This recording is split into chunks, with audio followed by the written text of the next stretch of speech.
You're just a lonely orphan who doesn't understand what it means to have a real family." The words sliced through me like shattered glass, each syllable landing with surgical precision on the deepest wound I'd carried since childhood. I stood there in my own hallway, surrounded by the chaos of strangers who had invaded my home, watching my husband's face twist with a cruelty I'd never seen before. The party music pounded behind us, his relatives celebrating their successful deception, while I realized that everything I'd believed about my marriage had been built on quicksand. But I'm getting ahead of myself. Let me tell you how it began, how a woman who had spent her entire life searching for family ended up walking away from the one she thought she'd found. My name is Jennifer, and loneliness has been my oldest companion. When I was 5 years old, a drunk driver decided that red lights were merely suggestions. My parents never came home from their date night, leaving me with nothing but fragmented memories and a grandmother who smelled like lavender and determination. She raised me with the fierce love of someone who knew she was all I had left, and when she passed away just months before my wedding, I felt that familiar emptiness creep back into my chest like an old, unwelcome friend. Mark seemed like the answer to prayers I'd been too proud to voice. He was everything I wasn't confident, surrounded by family, never questioning whether he belonged anywhere. When he spoke about his parents, his sister Sarah, his nephews, there was such warmth in his voice that I found myself hungry for even second-hand family love. 2 years of marriage in our beautiful townhouse had felt like the closest thing to belonging I'd ever experienced. I worked from home as an assistant editor-in-chief at a major publishing house, a job that allowed me to create the kind of stable, peaceful environment I'd always craved. Mark would sprawl on our couch after dinner, gesturing at our perfectly arranged living room with the satisfaction of a man who'd never had to fight for his place in the world. "You know what's great about this house?" he'd say, and I'd brace myself for what came next. "It's big enough for family visits.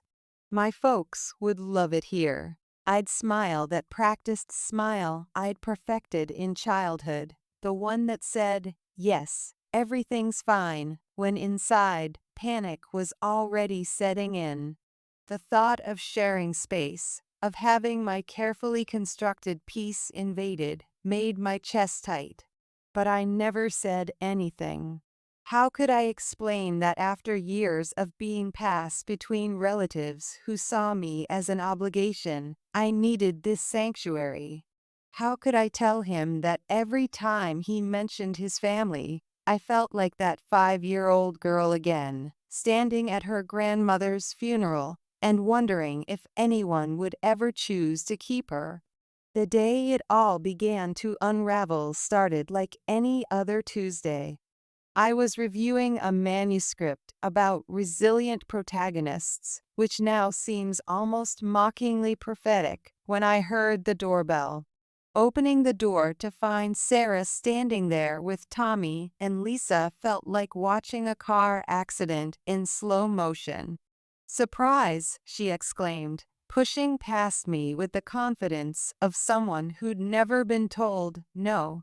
"The kids need some quality time with their uncle, male influence and all that." I watched, frozen, as her children ran straight into our pristine living room with muddy shoes, their small hands already reaching for everything we'd carefully arranged.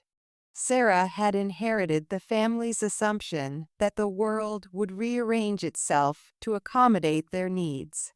I'd heard the stories Mark told fondly about their childhood, how their parents had always dropped everything for any family member's crisis, real or imagined. What sounded like devotion to him felt like boundary-less chaos to me. Mark appeared behind me, and the joy that lit up his face made my stomach drop. Jen, isn't this great? The kids can stay in the guest room, and Sarah can take the office.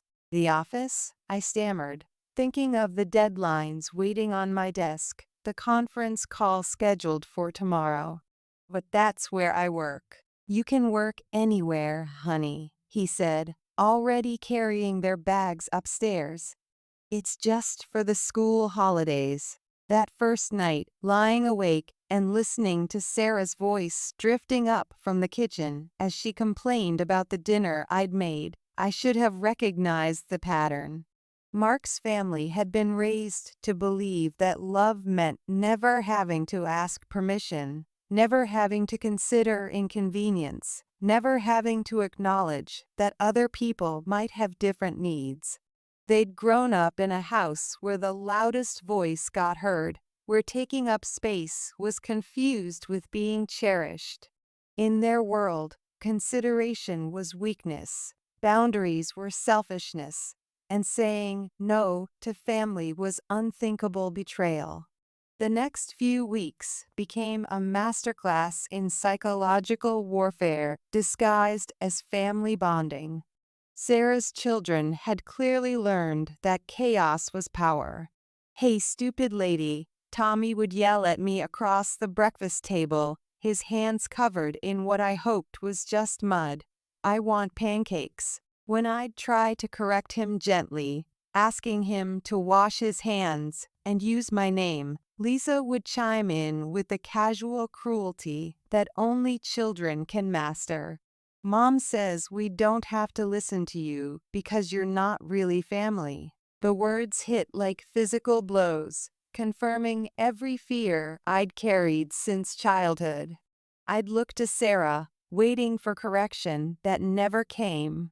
She'd just scroll through her phone with that vacant smile parents use when they've decided their children's behavior is someone else's problem. "Kids will be kids," she'd say, or "they're just expressing themselves." I remembered my grandmother's voice.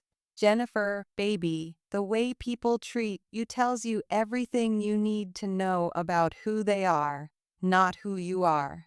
But surrounded by this family I'd wanted so desperately to belong to, her wisdom felt distant and small. One morning, when a crucial deadline loomed, and I'd barricaded myself in the living room with my laptop, Sarah barged in like a hurricane in designer athletic wear. "The kids need lunch," she announced, as if I was her personal staff.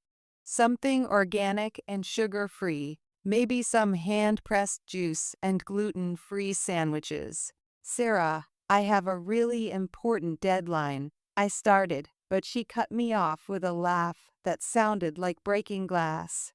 "Oh, please, you just sit at home all day typing. That's not real work." Unlike being a mother, I thought of my grandmother working double shifts at the factory, coming home with hands raw from chemicals to help me with homework.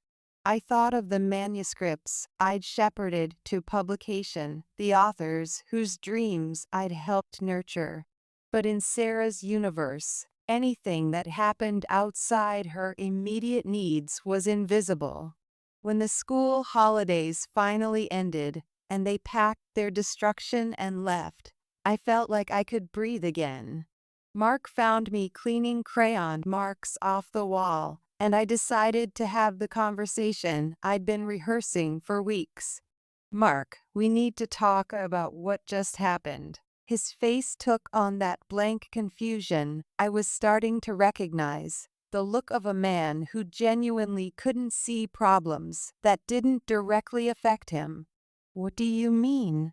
"It was great having them here." "No, it wasn't. Your sister's kids were completely disrespectful. She didn't lift a finger to help, and I couldn't get any work done. Please don't invite anyone else without discussing it with me first." For a moment, something flickered behind his eyes. Maybe understanding, maybe even guilt. "Okay, honey." I promise I'll talk to you first next time. I spent the following weeks trying to repair both our home and my shattered sense of security. The walls needed repainting, the furniture required deep cleaning, and my work deadlines had piled up like accusations. But more than that, I was trying to rebuild my faith in the marriage itself. During this time, I remembered something crucial about our lease. "Mark," I said one evening, "I should mention that our landlord is really strict about guests. The agreement has specific clauses about it." He waved his hand dismissively, that gesture I was beginning to dread. "Don't worry about that. Actually, why don't we just put the lease in my name? That way you won't have to stress about it anymore." Something in my chest tightened. My grandmother had always said, when someone wants to take control of something that affects you, ask yourself what they're planning that they don't want you to stop. But I pushed the feeling down. This was Mark, my husband, the man who'd promised to build a life with me. We transferred the lease the next day, though I continued paying rent from my account as always. 6 months passed in blessed normalcy. I caught up on work, we found our rhythm again, and I almost convinced myself that the Sarah incident had been an anomaly. Then came that Tuesday morning that changed everything. I was editing a particularly moving memoir about overcoming family trauma when I heard Mark's voice from the kitchen, bright with excitement. "Of course you can stay with us, Mom. We have plenty of room. You and Dad can take the master bedroom. We'll move downstairs to the guest room." The manuscript slipped from my hands. I rushed to the kitchen just in time to hear his mother's voice through the phone. Something about sewage repairs and water being cut off. "Mark," I whispered urgently, tugging at his sleeve, "can we talk about this first?" He covered the phone with his hand, and for a second I saw something flicker across his face. Annoyance, not at the situation, but at me. Mom and Dad need a place to stay while their plumbing gets fixed. What's there to talk about? That evening, we had our first real fight in months. "You promised me, Mark. You promised we'd discuss these things together." "What do you want me to do, Jen?" he snapped, and I heard an echo of Sarah's dismissive tone. "They're my parents. I can't leave them without running water." Stop being so selfish. Selfish. The word my grandmother had taught me to question, the accusation that had been weaponized against me since childhood by relatives who wanted compliance. The next morning, my in-laws arrived with enough luggage to colonize a small country. Within hours, Linda had rearranged my kitchen cabinets with the systematic efficiency of a woman who believed her way was the only way. She criticized my cleaning products, commented on dust I couldn't see, and transformed my home into her personal improvement project. "Jennifer, dear," she called from the living room where she was directing Bob to rearrange furniture like chess pieces. "When you're done with whatever it is you do on that computer, I'll need dinner. Something substantial, not those silly salads you make." I gritted my teeth, thinking of the deadline waiting on my screen. "Linda, I'm actually working right now. I have a deadline." Her laugh was sharp and dismissive. "Working? Sitting at home all day isn't work, dear." Now, about dinner. I recognized the pattern now, the casual dismissal of anything outside their immediate needs. Linda had raised her children to believe that their comfort was everyone else's responsibility, their desires everyone else's priority. In her world, love meant service, and questioning that equation meant you didn't understand family at all. Days blurred into a nightmare of constant interruption. I'd try to write emails while Linda stood over my shoulder, commenting on my posture like I was a child. I'd attempt to edit manuscripts while she demanded I redo laundry that was apparently folded incorrectly. "Mark," I pleaded one evening, "I need help. I can't keep up with everything." "You're right," he said, and for a moment hope bloomed in my chest. "I should take some time off work. Dad and I are thinking about a fishing trip. Get some real father-son bonding time." The hope died instantly. A fishing trip? That's not what I meant. But he was already packing his gear with the enthusiasm of a child escaping chores. The next morning, he and Bob left for their bonding experience, abandoning me with Linda like I was the hired help they no longer needed to supervise. "Well," Linda said, hands on her hips as the door closed behind them, "since you're not busy with that little computer job of yours, we can finally get this house properly organized." I looked at my laptop where 3 urgent emails from my boss sat and answered, then at Linda's determined face. In that moment, I realized that Mark hadn't just inherited his family's sense of entitlement, he'd married me to service it. Just when I thought I'd reached the bottom of this particular hell, the doorbell rang. It was only day 2 of the men's fishing trip. I opened the door to find Sarah standing there with Tommy and Lisa, surrounded by even more luggage than before. "Surprise!" she pushed past me, kids in tow. "The children have been crying for their grandparents." We couldn't stay away. I stood in the doorway, my mind refusing to process that this was actually happening. Linda appeared behind me, squealing with delight. "My babies!" She hugged the children while Sarah smirked at me over their heads. "Sarah, darling, you're just in time." Jennifer was about to start dinner. I wasn't about to start dinner. I was about to join a critical video call with my publishing team, but nobody cared about that. "Actually," I started, "I have an important work meeting." Always with the excuses. Sarah rolled her eyes. "Mom told me you just sit at that computer all day pretending to work." The next few days passed in a haze of destruction and dismissal. While Mark and Bob enjoyed their peaceful fishing trip, I was trapped in a house that no longer felt like mine, surrounded by people who treated me like an inconvenience in my own home. The children ran wild through every room, leaving chaos in their wake. Sarah spent her days video calling friends, complaining loudly about my cooking while contributing nothing. Linda criticized everything I did while doing nothing herself. When Mark and his father finally returned, I was ready for the conversation that would save my marriage. I'd planned it carefully, reasonable, firm, explaining how impossible the situation had become. But before I could get a word in, Mark burst through the door beaming with joy.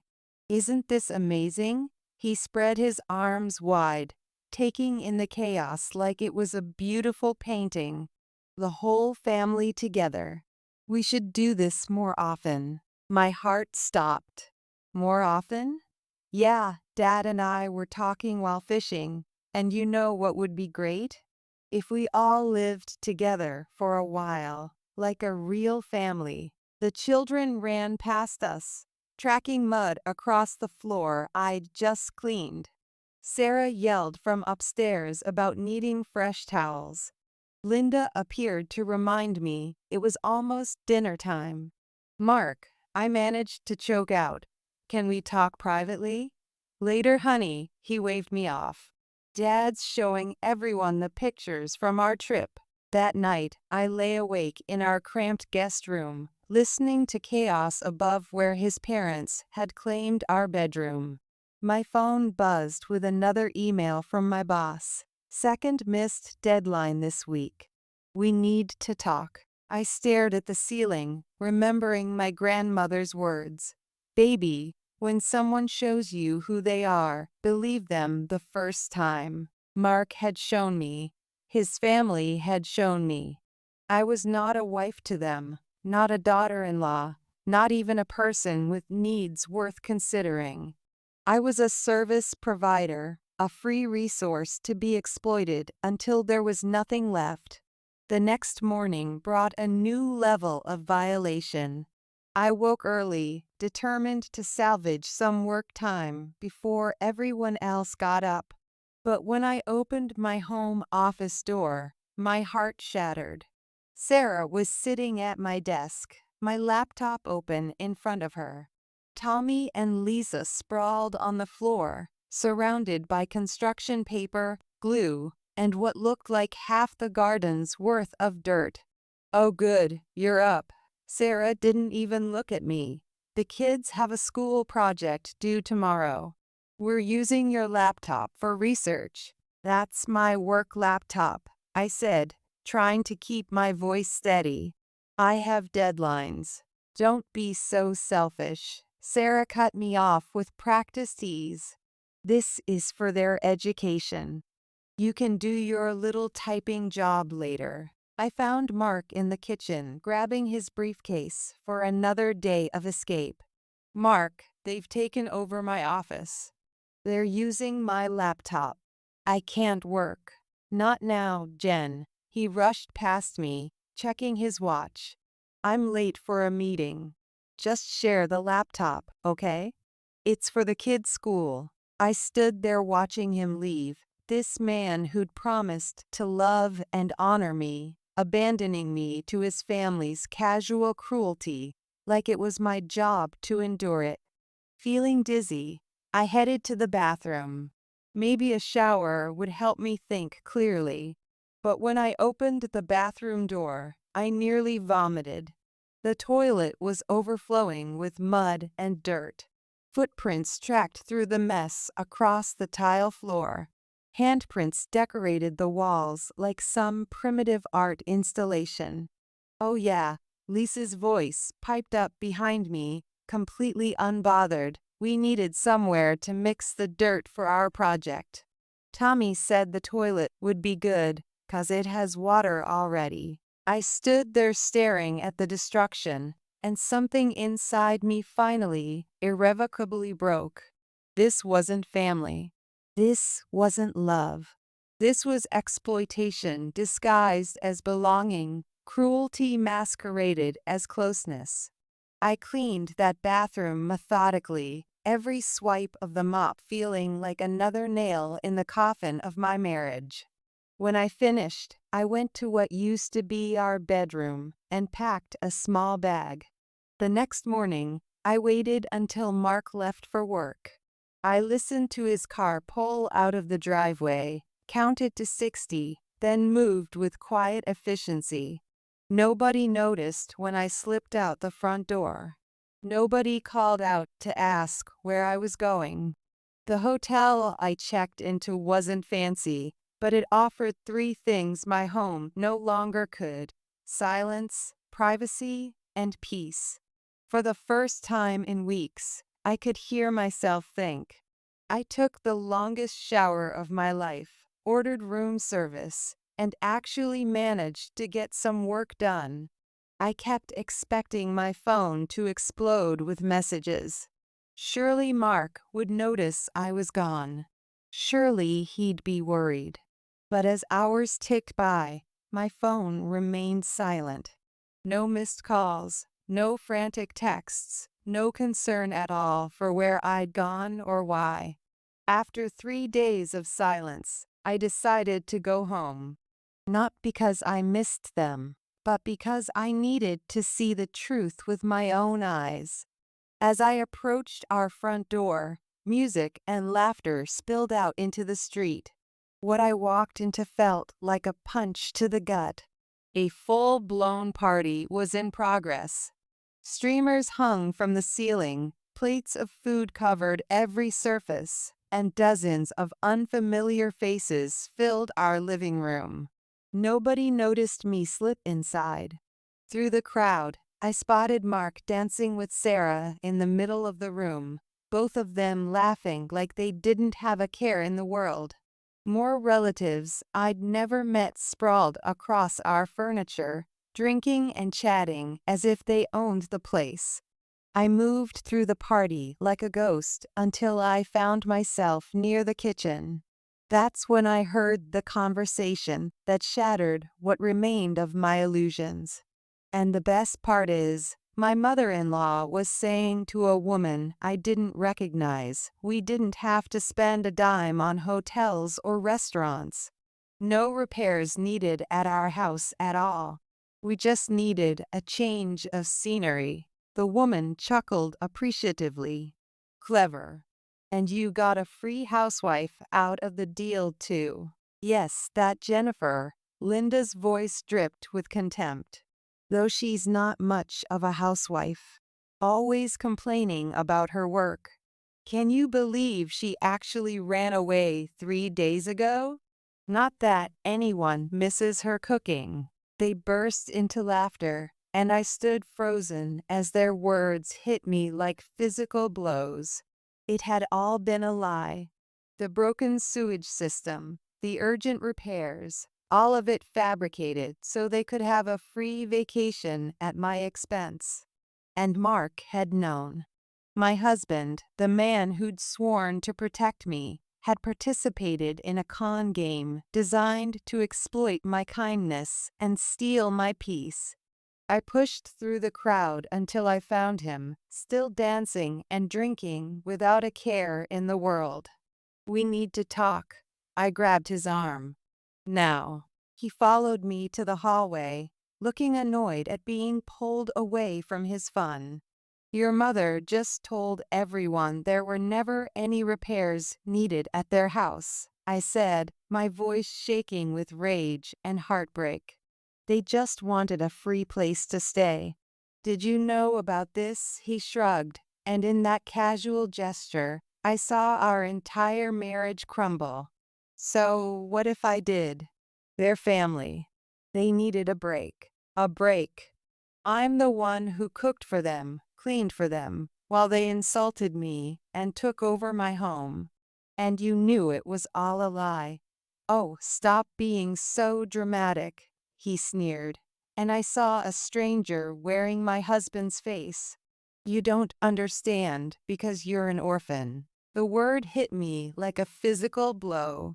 That's right, he continued, his voice turning cruel. You're just a lonely loser who doesn't understand what it means to have a real family. Maybe if you had one, you wouldn't be such a selfish bitch. Images flashed through my mind. The car accident that took my parents when I was 5, my grandmother raising me alone, her empty seat at our wedding, years of searching for belonging only to find this. Tears burned in my eyes, but I refused to let them fall. Without a word, I walked to our former bedroom and gathered what remained of my belongings. Behind me, the party continued as if nothing had happened. No one tried to stop me, not even Mark. I'd barely settled back into my hotel room when my phone rang. Mr. Peterson, our landlord. Jennifer, his voice was tight with tension. I've been receiving numerous complaints from the neighbors about your property. My former property, I corrected. I don't live there anymore. The lease was transferred to Mark Thompson, remember? There was a heavy pause. Yes, well, the neighbors are reporting loud parties, excessive noise at all hours, children running wild in the common areas, and multiple unauthorized residents. That sounds terrible, I said, keeping my voice neutral. But as I said, it's not my responsibility anymore. Mr. Peterson sighed deeply. I want you to know that I'll be forced to take the harshest measures allowed under the lease agreement.